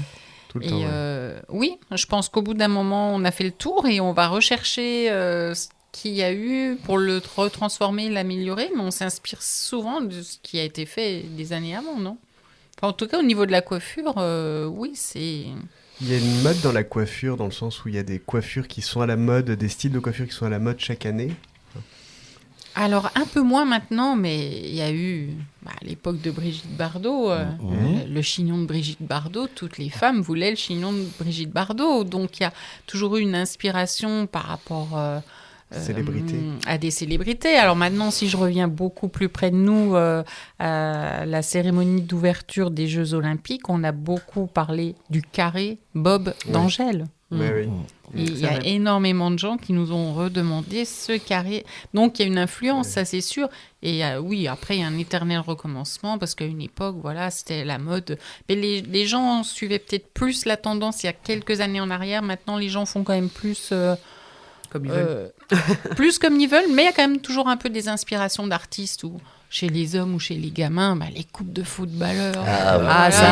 Ça. Voilà, donc voilà. Un avis sur la question? Tommy, il a la alors moi, le problème, c'est quand les gamins me donnent le nom du footballeur, je ne connais pas. Faut montrer donc je suis obligée d'aller chercher sur Internet. Un des gros influenceurs, c'est Beckham. Oui, bien sûr. Voilà, Ah oui, parce que Beckham. lui, il a changé souvent. En C'est lui plus. qui avait lancé la mode rasé, la mode coiffure sac poubelle. Là, ils étaient rasés sur le côté. L'Iroquois, ils avaient juste des cheveux longs et un petit Complètement. comme un sac poubelle que tu as fermé avec. Alors, il faut savoir qu'il n'est jamais à l'initiative de ces transformations. Ah C'est oui. sa femme qui Victoria. travaille derrière pour booster l'image de ce monsieur. Et c'est un couple d'ailleurs qui marche beaucoup au niveau marketing. Voilà, ça s'est atténué avec le temps. Ouais. Est-ce que ça se vérifie dans la mode vestimentaire, le fait aussi que là, la mode est cyclique, mais que ces temps-ci, pas trop, chacun fait un peu comme il veut? Alors quand on parle de cycle, ça veut dire un cercle, ça veut dire que la boucle est bouclée. Fondamentalement, c'est un peu ce que dit Chantal. C'est-à-dire au niveau de la forme, de ce qui est possible au niveau création, ça a déjà été fait. C'est ce que je disais, nos grands Les couturiers. Tout a été fait. Ou les militaires. La manche ballon, la manche lanterne, enfin on peut en citer plein, la lavalière, le col Lascott, le col italien, Je connais que la lavalière. Ok. En fait, si on regarde Parce que t'as eu globalement... ton mariage. Oui, j'adore, c'est trop beau. Et là, il y a la manche gigot. Globalement, oui, je pense que tout a été fait et que justement l'erreur qu'on a pu voir que ce soit dans la coiffure ou autre chose, ou dans la mode, c'est cette volonté de révolutionner les choses en apportant non pas une évolution, une amélioration, mais en apportant une destruction. C'est-à-dire qu'il y a beaucoup de personnes qui, quand elles sont arrivées dans l'ombre de ces créateurs et des grandes maisons qui portent leur nom, pour exister, ont essayé de basculer l'image en cassant tout. D'accord. Un exemple, John Galliano, Oui. qui a fait faire un gros scandale, a fait faire des défilés des SDF, etc. Ouais. Sauf que lui a réussi parce que c'était juste du marketing image, mais après, sa production derrière, que ce soit les sacs pour Dior, etc., a fait un tabac. Oui, bien sûr. À tel point qu'il est parti, il est revenu. Voilà. Et d'autres, par contre, qui ont essayé, comme pour la maison Cacharel, quelqu'un est passé, malheureusement, n'a pas réussi, l'a mis à terre. Christophe, qui est passé par Balmain, a fait une très belle réussite. Et il y a d'autres personnes, enfin d'autres maisons qui ont flanché parce que justement, elles n'ont pas su respecter l'image de la maison, la volonté du créateur de base, et ça détruit. Donc un cycle, je dirais que c'est pas possible. Revenir en arrière pour aller rechercher derrière ce qui est beau et le remettre en avant, oui. Et c'est un Reprendre les peu bases, comme ouais. dit Chantal, à un moment donné, on avait l'histoire des top modèles. Années 80, 90, ça a disparu parce C'est que vrai, oui. elles ont eu leur moment, mais avec cette plastique, et moi, bien que je les avais affichés partout dans ma chambre, Bien sûr. Comme tout le monde. elles avaient cette image, j'allais dire élitiste, Ouais. que tout le monde suivait, alors qu'on a oublié ces égéries d'avant, Brigitte Bardot et tant d'autres. On a oublié aussi de dire, quand on montrait ça s'appelait des top modèles à l'époque, qui faisaient 1m78 pour une taille 36 avec la poitrine 90, les hanches 90, on a oublié de dire que un symbole magnifique qui est Marilyn Monroe faisait une taille 42 avec une poitrine plantureuse, avec Opulente. des très belles hanches. Et moi aujourd'hui, et je le dis à mes clientes, parce qu'aujourd'hui on est resté sur cette image élitiste d'1% de femmes avec cette morphologie appréciable. Un peu cure-dent. Un vêtement ne vit pas s'il n'y a pas de la poitrine, s'il n'y a pas des hanches. Et la femme est là pour accueillir un enfant, donc les hanches s'élargissent. Et donc, une robe, par exemple, ne prend que matière et volume sur un corps qui s'arrondit. Bien sûr. Et c'est ça qui est exceptionnel. Donc, pas de cycle en arrière, qu'on aille rechercher ces beautés d'avant, avec la coupe au carré, avec la coupe longue, etc. Dernièrement, il y a 2 ans, il y a eu Butterfly. Et c'est quoi oui. Butterfly, qu'est-ce que c'est?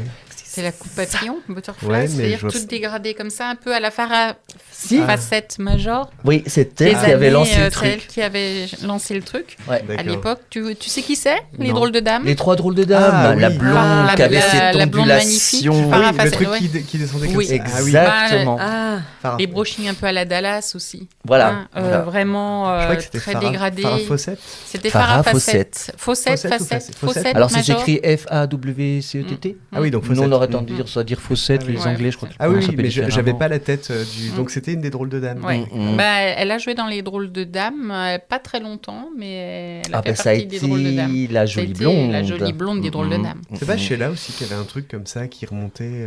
Alors, ça, non, tombait, qui c'est... remontait en Alors bouclette. Sheila, c'était le carré long avec Avec- le retour sur Oui, l'épaule. voilà, qui remontait et le comme ça. Alors ça, carré. c'est encore autre chose. Ah, c'est C'est autre pas la chose, coupe ouais. butterfly. Il y a eu la coupe aussi un peu carré On au mettrait une bol photo de la coupe Butterfly. de Mireille Mathieu, Ah qui a bah été une oui. tendance à Ah. un moment, Mm. que ma mère a faite, Quelle et horreur. c'était une catastrophe. Dégueulasse. Oh là là. Et on a le retour de la coupe mulet. Voilà, et je Ah, cherchais, mon c'est ce que j'allais Dieu. dire. qu'est-ce que tu Aujourd'hui- voulais Autant. Aujourd'hui là Ah non, il y a déjà quelques années. Ouais. Ouais, autant, ben voilà, en travaillant avec Chantal, avec une demoiselle que je prends de temps en temps comme mannequin, mais je veux que des personnes lambda, elle a fait un super beau butterfly sur Loulou. Et Loulou me disait, je vais la coupe mulet. Je dis, qu'est-ce que c'est? Et quand elle m'a montré, bah non. je lui ai dit, je crois pas. Ah, non. c'est- Ah bah puis avec son épaisseur de cheveux, pas possible. Ah bah oui.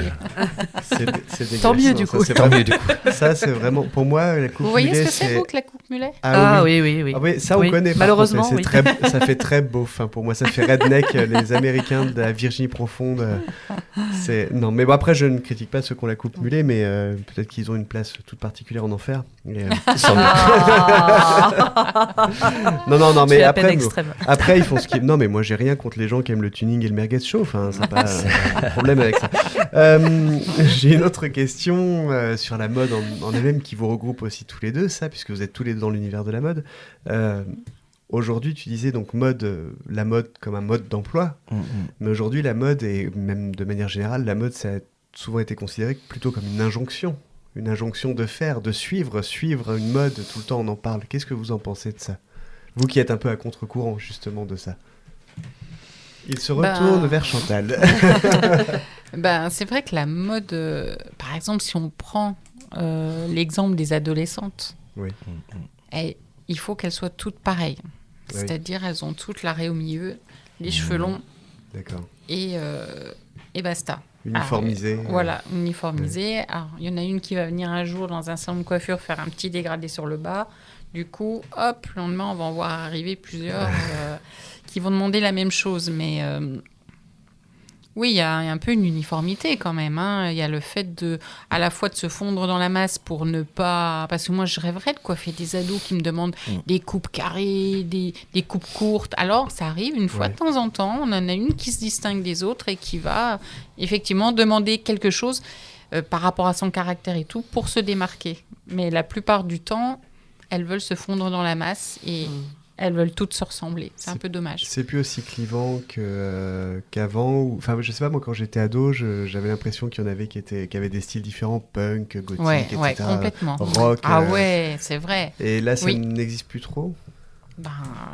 Alors, il y a eu l'influence musicale sur le vêtement, mais j'allais dire, le vêtement, c'était surtout à l'époque de l'adolescence et quand tu étais scolarisé pour intégrer un groupe. Le vêtement avait d'ailleurs à l'époque, à mon âge, à nos âges, avait plus d'importance. 37 ans donc. Et demi. Prendre un petit peu Et demi. À nos âges, regarde en fait, le groupe Cure. Ah oui, Cure. Ils ont beaucoup influencé tous ces... C'était grunge, on disait. Grunge un peu gotheux. Il y avait le gothique, le grunge. Et je trouve que le punk, dans les années 80, il y avait peut-être plus de groupes de jeunes qui se dissociaient, de groupes ethniques.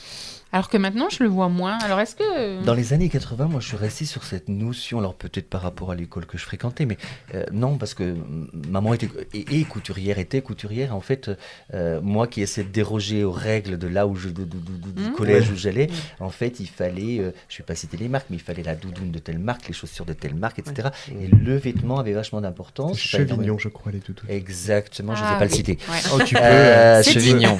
Il fallait avoir le petit canard. Voilà. Ouais. Si tu avais une doudoune qui n'avait pas le petit canard qui volait, tu te faisais tirer comme le petit canard. Et pour le coup, le vêtement avait beaucoup d'importance. Après, effectivement, ça a aussi évolué au niveau de la coiffure. Et moi, je le vois avec mes deux ados. C'est-à-dire que chez l'homme, il y a 2 ans en arrière, il fallait laisser pousser un peu le cheveu et boucler. Alors quand vous avez un cheveu fin et raide, c'était la permanente. Voilà. Vrai, Après, tout le monde se rasait les côtés. Après, tout le monde... Et en fait, vous sortiez... chercher votre fils à l'école, vous saviez pas où il était. Tu pouvais confondre. Ah oui, non, mais même coupe de cheveux, je suis d'accord. Ce qui n'arrivait pas avant, et même vêtements. Ouais, c'est vrai. Donc là, on regardait, on disait plouf, plouf, plouf, plouf. On cherchait moins à se démarquer. Vous êtes revenu à l'uniforme, c'est ça? Et comme ils n'aiment pas que vous venez les chercher, c'est pas eux qui vous diront je suis là. Voilà. Donc des fois, vous attendez une demi-heure, et voilà. Donc oui, je pense. Au pire, t'en prends un au hasard, tu le ramènes le lendemain. Et tu vois s'il écrit ou pas? Oui, mais je pense que ceux qui sont plus sages sont déjà rentrés. Donc si je devais choisir dans le lot qui restait, qui m'attendait, je suis pas sûr que je fasse le bon choix. Dans le vêtement, c'est pas le cas aujourd'hui. Il y a plus de, c'est pareil. Alors chez les jeunes, malheureusement, ça reste toujours le cas. Cette volonté d'appartenance au groupe. Moi, ce qui me dérange pas, c'est pas tant ce qui doit être porté. Sauf quand il y a eu la tendance du jogging et des claquettes. Mais elle y a encore, non, cette tendance? Je la vois encore. Ça revient un peu, ouais. Moi, j'ai dressé mon chien pour les mordre. Voilà. Non, et quand on voit le chien, c'est impressionnant, hein, je peux vous le dire. Oui, on est d'accord. Mais petit qui lâche pas prise. Hein. Mais après, c'est pas tant le fait qu'entre eux, ils décident que pour se sentir bien, il faut porter le jean, la chemise, ou plutôt le sweat et le polo. C'est cette référence à la marque. Ouais. C'est-à-dire que vous avez un adolescent, enfin on va dire que la tendance ado, c'est le jean avec le sweat, le petit t-shirt en dessous et la doudoune. Ok, ça jusque-là ça me va parce qu'ils ont besoin de se reconnaître entre eux, parce que c'est une tendance. La problématique c'est la marque dans une société où tout le monde n'a pas les mêmes moyens. Ou un enfant qui ne pourra pas se permettre ce budget ou que les parents ne pourront pas emmener vers ça et soit l'accepte, soit fait une crise, ou soit fait un choix. C'est-à-dire que ce sera les baskets de la marque et pas le pantalon. Ouais. La problématique, c'est qu'après, c'est le jugement des autres. Oui. Et là, on est sur un problème qui n'est plus de tendance, de mode ou d'appartenance, c'est sur l'éducation. C'était un peu comme ça à mon époque aussi déjà. Ça l'était, Ouais. mais là... Mais moins peut-être. Ouais. Moi, je m'attendais à ce que avec les réseaux sociaux, avec tout ça, qu'on comprenne que ce n'est pas... Ce qui est essentiel, C'est pas c'est ce de qui se est sentir important, bien ouais. dans ses vêtements, et c'est pas important. Mais ça le reste toujours. Ça Et moi, je existe pensais que ça encore. allait s'étioler, C'est dommage. alors que c'est présent. Et je trouve ça dommage. Merci beaucoup. Merci beaucoup. Nous allons pouvoir enchaîner avec notre prochaine rubrique, du coup, qui s'appelle la Stanley rubrique. Allez.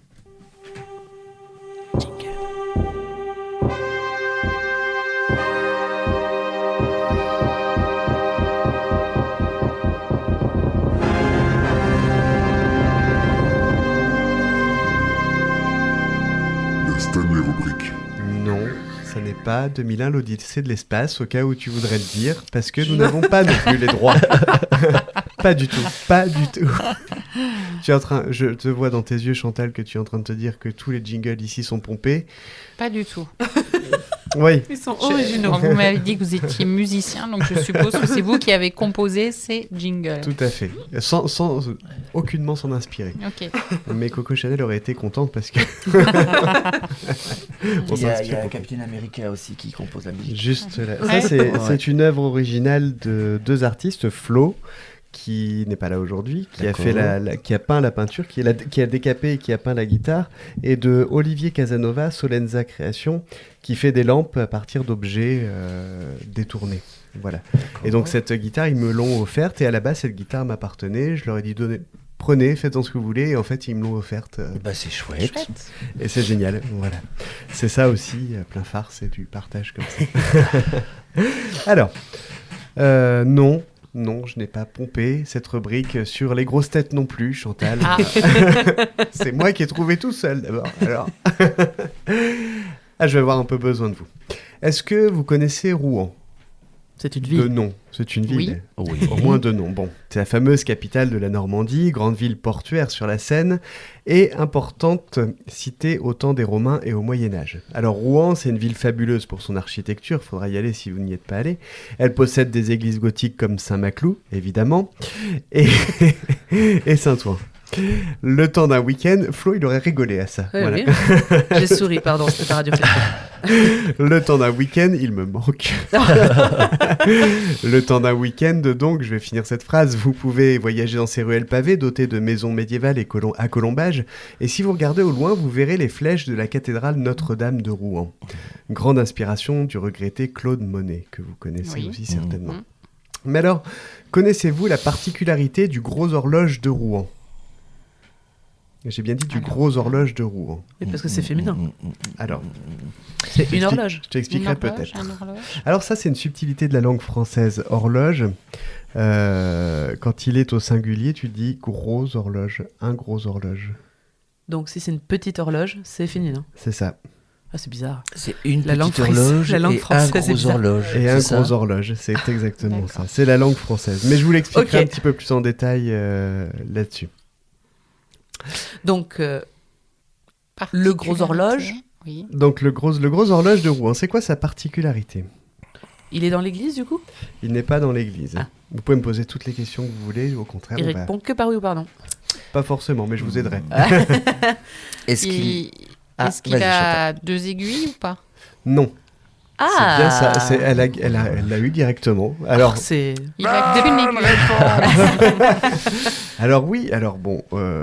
Il faut trouver pourquoi. Pourquoi Alors, elle et n'a voilà. qu'une Pourquoi Alors donc c'est effectivement la première, donc elle a été construite au XVe siècle. La particularité de cette grosse horloge, c'est qu'elle n'a qu'une seule aiguille, effectivement.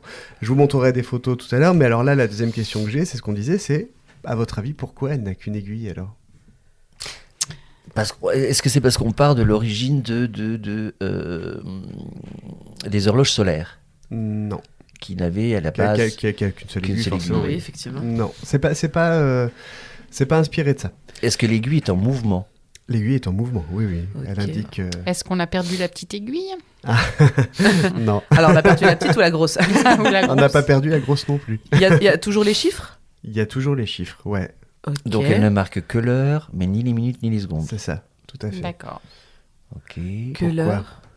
Donc on s'en fichait de que ce soit 1h30. Edby. Oui, mais, non, mais je me concentre, mais sur Alors, certaines syllabes, c'est difficile. Clémence n'est pas enrhumée, elle s'est fait opérer il n'y a pas longtemps de sa cloison nasale et donc du coup elle a le nez bouché pendant un certain temps, le temps de sa convalescence. Et bien, ça sera bientôt mon cas, figure-toi. Ah, c'est vrai. Parce que moi, je n'arrive pas à respirer parce que je l'ai en voilà. Et je m'étais fait opérer, mais uniquement des muqueuses. Et, Ok. et elles ont repoussé, ça n'a pas suffi. Et maintenant, j'ai un problème respiratoire et je vais faire comme toi. Faudra que tu me donnes les coordonnées du médecin. Oui, ok. D'accord, c'est bon à savoir. Ok, pardon. Les clans du nez. Est-ce Les commandes que du dé. on est sur une base de 12 heures ou 24 heures? On est... alors, c'est-à-dire sur ce qui est écrit dessus? Oui. C'était 12 heures, comme Il y a une toujours horloge 12, normale. 12 chiffres. 12 heures, mais elle indique les 24 heures finalement, ça dépend de l'heure à laquelle tu regardes. Et oui, donc que je voulais dire à la base avec mon nez que qu'on s'en fichait qu'il soit 1h30. C'était soit 1 heure, soit 2 heures. Ouais, ou 3 heures, ou 4 heures. On s'en fiche des minutes alors. Et elle est pas associée à un clocher, comme a demandé Chantal. Elle est sur un édifice quand même Elle ou est elle est sur un isolée? édifice, elle est sur... si, elle est sur un clocher. Ah oui. Elle est sur un clocher, elle est à l'extérieur de l'église, sur un clocher, sur un beffroi. D'accord, Comme on verrait Ok. une grosse horloge, comme le Big Ben un peu. d'accord. Mhm. Et donc, quand elle se pose sur une heure précise, est-ce qu'il y a des cloches qui se déclenchent? Oui, Qui elle annoncent sonne. l'heure, d'accord. Ça ne t'aidera pas pour savoir pourquoi, mais effectivement. Les minutes n'existaient pas. Si, les minutes existaient. Les minutes ont toujours existé. C'était d'un point de vue professionnel, c'était pour que les gens parlent pas, enfin, ne partent pas 10 minutes avant l'heure, mais à l'heure. Et soient ponctuels en arrivant. Hein, Chantal? Ouais, ça pourrait. Hein Ça pourrait. Eh Ça aurait été bien- bien, ça. Eh bien, pas du tout. Ah. Alors bon, Faut espoir. je vais vous aider un petit peu. Tu disais, on s'en fichait des minutes, Oui. voilà. Ça n'existe pas. Ça existe pas. C'est pas que ça existait pas. Mais, Ah. mais vous pouvez aller dans ce sens-là. On s'en fichait un peu des minutes. Pourquoi en fait? Parce que leur pile comptait. Parce qu'on Je sais n'était pas, pas à on se l'époque des référait 35 au heures. soleil. Bien avant. Parce que- Pardon, excuse-moi. Ben, on suit le rythme du soleil, donc. Non. Non, mais c'est une question de la de. lune. C'est pas. En fait, c'est pas une question de physique qui aurait très bien pu avoir les horloges à deux aiguilles ou 3 aiguilles existaient à l'époque. Ça aurait très bien pu être le cas. Mais là, c'était pas le cas. La question, c'est vraiment pourquoi que indiquer les heures en fait. On est au 15e siècle. Parce qu'on est dans une époque où j'allais dire, il n'y avait pas la notion d'urgence, de précipitation, et que marquer les heures était suffisant pour savoir qu'il fallait se lever à telle heure pour aller dans les champs, à telle heure pour les repas. rentrer, à Mhm. telle heure pour les repas, et que la notion de minutes n'avait pas d'importance. C'est pour Tu ça que je vois blaguais avec les 35 heures. Tu vois ce que je vais faire là? Nous Je en vais faire foutus dans la ça. merde avec Je vais les faire ça. Bonne réponse. Effectivement, c'est une question de notion de temps. La raison est pragmatique et très très simple. À l'époque, quand on mettait 5 jours pour faire Rouen-Paris, on n'avait pas la même notion du temps qu'aujourd'hui où on le fait en 2 heures de TGV. D'accord. Hein, les hommes entretenaient donc un rapport avec le temps tout à fait différent à l'époque. L'aiguille des minutes et encore moins l'aiguille des secondes n'ont jamais existé sur le gros horloge. À quoi bon s'embêter? On n'était pas à la minute à l'époque, le temps était en heures. Ça aurait été bien pour toi cette époque-là, Tommy. Toi, j'arrive à 8 heures, c'est entre 8 et Oui, 9. c'est vrai. Je compte pas. Tu es en train de dire que je ne compte pas le temps de travail, c'est ça? Alors, Alors, d'accord. un petit détail un peu important, je vous en parlais tout à l'heure du gros horloge. Je vous ai dit gros horloge et pas grosse horloge. Alors pourquoi? Eh bien parce que le mot horloge à l'époque n'était ni masculin ni féminin, mais c'était un nom neutre. Le français descendant du latin lui-même possédant beaucoup de neutres, c'est ainsi que parfois on entend ainsi la grande place ou la grande rue. Mais quand il s'agit de l'adjectif grand, cela fonctionne, mais quand il s'agit de l'adjectif petit, c'est alors l'inverse, on passe au féminin. Et bien là, c'est un gros horloge. Voilà, pas une petite horloge. Comme quoi, l'homme évolue avec son temps, c'est fou. Hein. Et puis il y a aussi le changement dû à la naissance de Chantal Sturkel. Ah oui, Eh oui, c'est ça, il a fallu puisque- marquer. Eh moi, oui. moi, avant qu'elle naisse, je regardais le gros horloge. Et quand elle est née et qu'elle a apporté des précisions, c'est devenu la petite horloge. Petite horloge. Donc elle est toujours à l'heure et moi toujours en retard. Voilà, bravo. Belle explication. Alors, on est dans la dernière partie de notre podcast. Et il est temps de parler de quelque chose d'important. Je donne le calepin à Clémence. Aïe. Alors, juste avant qu'on... Ah, purée, ce dé, c'est... Ah. Ce dé, hein, Juste c'est avant fou ce qu'on... dé. Hein. En fait, c'est les on.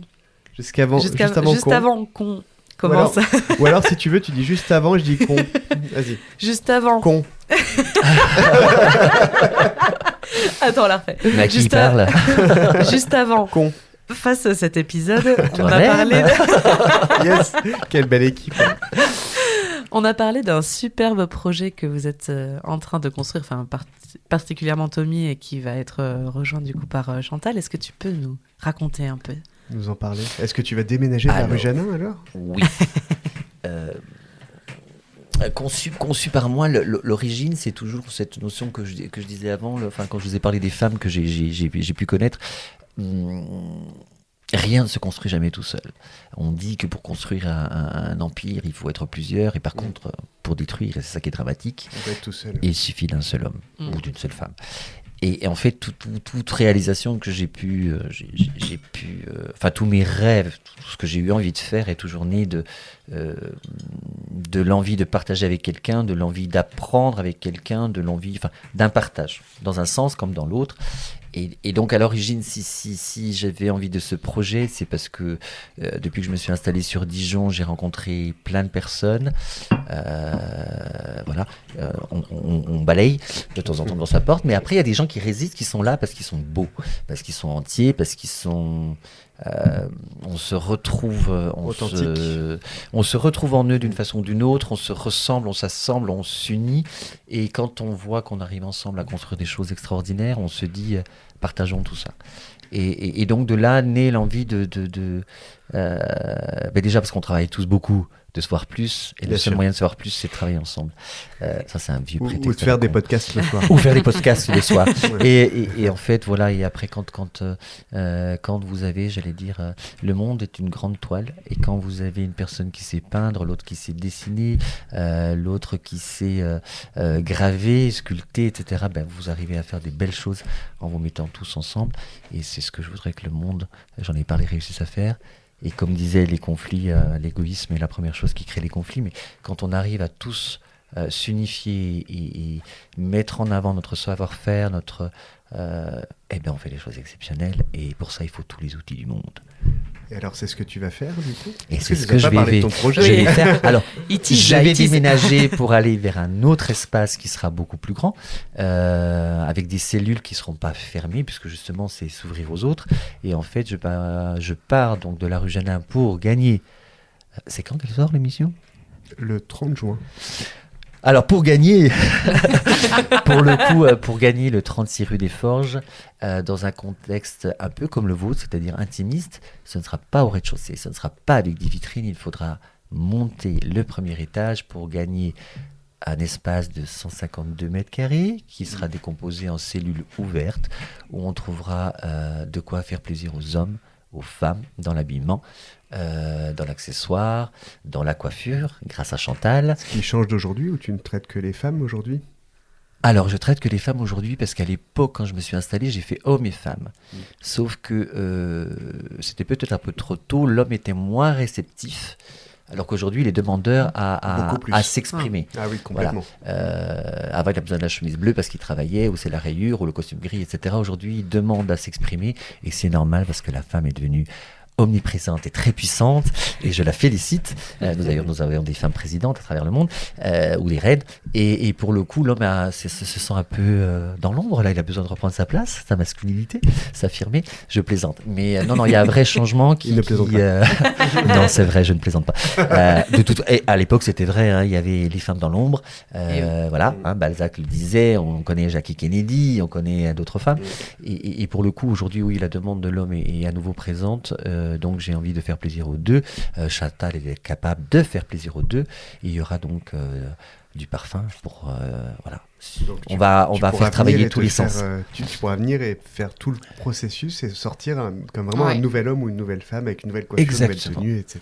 En travaillant sur tous les sens. Voilà. Ça, c'est quelque chose de très intéressant. Effectivement, les boutiques pour... alors, j'ai bien conscience que la femme était dans l'ombre pendant longtemps, mais moi, je suis né à une époque où la femme commençait à prendre un peu plus de place, et tant mieux.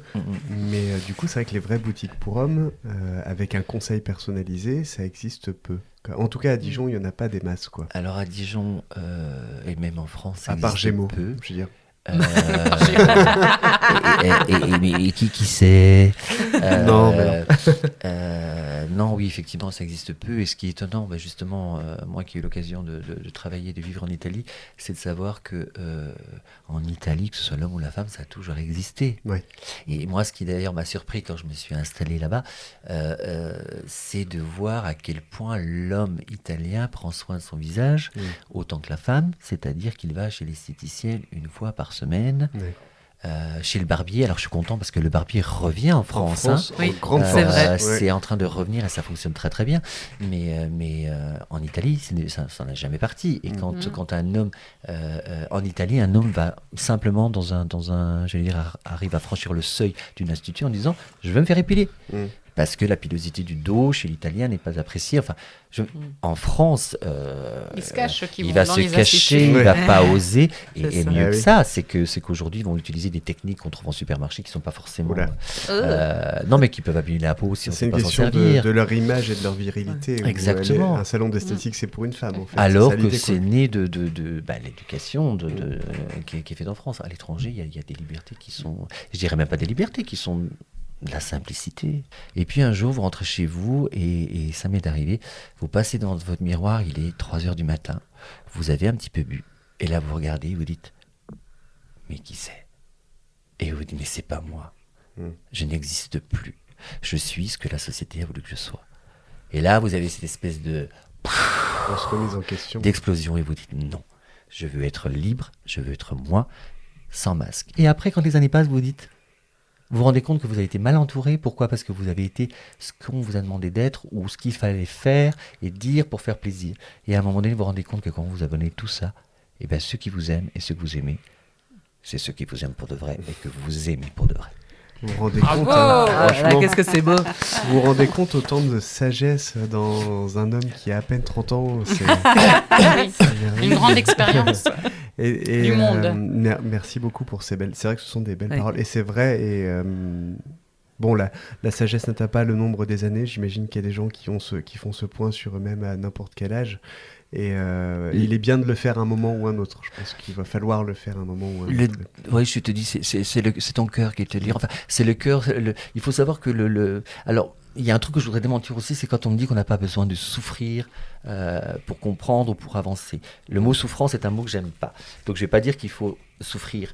Je dirais juste que c'est dans l'émotion, si on écoute nos émotions négatives ou la peine, que le resserrement du cœur, qui est une notion de peine, et le cœur se resserre, c'est-à-dire qu'il souffre, c'est là, et c'est votre corps qui vous dit réagis. Tu veux respirer comme il faut? Tu veux que mon cœur continue à battre comme il faut? Redeviens ce que tu es, révèle-toi. Et c'est là où mon métier, c'est pour ça que j'aime Chantal, parce que ce qu'on veut, c'est arrêter avec la tendance, arrêter avec faut être mince, faut être... Si vous saviez le nombre de frustrations de femmes frustrées avec tant de complexes que je vois, qui vont enfiler un pull qu'elles vont tirer jusqu'au genou pour cacher le fessier, alors que le galbe fessier, c'est beau, la poitrine, c'est beau, voilà. Et sachez que Il la fait des bouteille... gestes à la Louis de Funès. La bouteille de Coca-Cola, c'est une inspiration du corps féminin avec Bien sûr. toutes ses ondulations. Et toi, Chantal, donc tu vas rejoindre ce projet avec Tommy. Qu'est-ce qui va être différent de ton salon Roosevelt finalement? Eh ben, c'est pour apporter un accompagnement peut-être plus personnalisé sur des personnes qui ont besoin d'être accompagnées dans le changement complet. C'est-à-dire pouvoir apporter à la fois une prestation vraiment de A à Z, avec la chance de pouvoir avoir des conseils morphologie pour s'habiller, pour avoir du make-up, pour qu'on puisse façonner avec nos deux petites mains une personne de A à Z. Voilà, Tommy, il va avoir effectivement ce regard sur la mode, sur le make-up, et il l'a aussi sur la coiffure, parce qu'il voit quand même souvent les choses, on travaille ensemble, et il a aussi son idée. C'est juste que c'est moi qui vais aussi faire la technique. Mais pouvoir faire un accompagnement vraiment personnalisé en se disant, il y a encore pas ça sur Dijon, une dame qui rentre quelque part et qu'on peut transformer de A à Z, quoi. Et puis, pas dans mon salon, je travaille toute la journée à coiffer plusieurs personnes, les unes derrière les autres, j'enchaîne mes clients. Là, l'idée, c'est d'avoir quelque chose de beaucoup plus personnalisé, d'avoir une cliente à la fois, à la limite, de prendre le temps. De prendre le temps de l'écouter, de la coiffer, sans se dire, ah là, j'ai une autre cliente qui m'attend derrière, il faut que je me dépêche. Je suis super triste. Moi, je croyais qu'elle venait juste parce que mes bisous du matin lui manquaient. Quelle déception. Zut.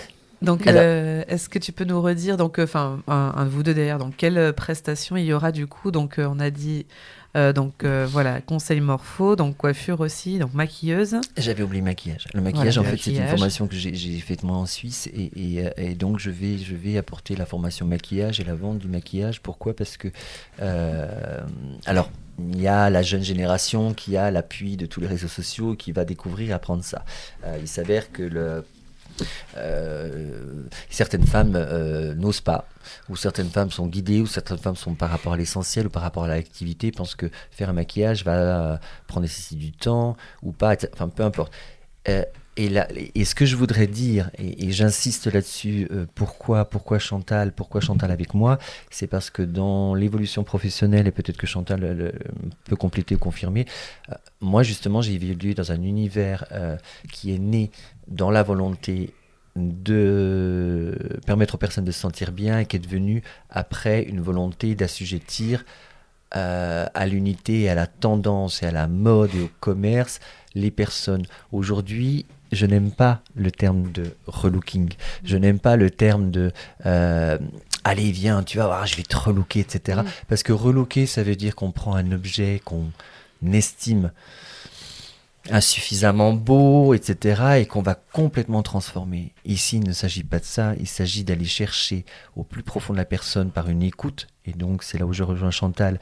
On ne va pas travailler à la chaîne, on va prendre le temps d'écouter la personne et de l'emmener vers quelque chose où elle va se sentir bien et où elle va aller rechercher à l'intérieur ce qu'elle a enfoui parce qu'elle pensait devoir ressembler à celle qu'on voit dans les magazines ou à sa voisine ou à peu importe. Et en fait, c'est révéler la personne, pas la relooker ni la transformer, juste l'emporter vers le haut. Donc, si vous souhaitez vous faire révéler, donc on vous redonnera toutes les infos quand ça sera ouvert, quand ça sera bon, donc quand l'activité aura commencé, on relaiera tout ça. On relaiera tout ça, et puis moi je pense que j'y viendrai aussi. Carrément. Et on avait parlé de faire une émission tous ensemble là-bas. Mais exactement. Oui, c'est vrai. Et j'allais dire, il y aura un avant-après. Je pense. Parce que maintenant qu'on vous connaît bien, on ne devrait pas faire trop d'erreurs. Les amis, ça fait déjà bien longtemps que nous sommes ensemble. L'émission touche à sa fin. Petite tradition quand même. Et petite tradition de la fin. Est-ce que vous auriez un mot, juste un seul, pour résumer ce soir, pour résumer votre vie, votre activité, ou tout simplement ce que vous avez envie de dire là qui vous passe par la tête? S'il ne devait en rester qu'un seul. S'il devait en rester qu'un. Un seul mot. Un mot. Ah, c'est dur, hein. Je couperai le silence. Gêné. Rencontre. Rencontre, super. Alors, je vais dire partage. Alors, rencontre et partage, voilà deux mots complémentaires, tout comme vous l'êtes. Partage de rencontre. Rencontre et partage sont deux mots qui vous conviennent bien à tous les deux, finalement. Merci.